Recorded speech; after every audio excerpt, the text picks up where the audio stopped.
Well, the weather story today is simply much more calm than it was just a week ago. Arctic Blast 2014 hit the Wabash Valley with some force. Rescue workers and servicemen worked overtime to keep us all safe.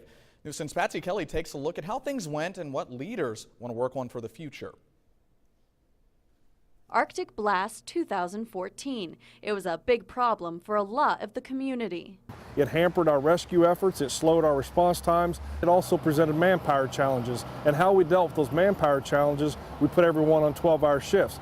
The storm paralyzed the entire community, and that includes local law enforcement. We had officers that were stranded. We have Crown Victorias still in officers' driveways that are snowed in, that are literally buried. Within the first 6 hours, we realized that it was going to be a short amount of time before our patrol sedans were going to be unable to maneuver. The Vigo County Sheriff's Department discovered they needed help themselves. At one point, even the sheriff was stuck in the mess. The snow was starting to drift, and there were areas where the four-wheel drives were getting hung up. So we called on the help of the National Guard here at Terre Haute, and they were able to provide us with 4 Humvees. Since that storm, law enforcement evaluated their reaction. They have an updated plan of action for the future. But as we retire vehicles, we're going to change our fleet over to the Ford Explorer all-wheel drive, which are going to be much more practical for county policing. The SUVs can be used all year long, not just during winter weather. Multiple times a week, the Sheriff's Office is called down into rural areas, gravel areas,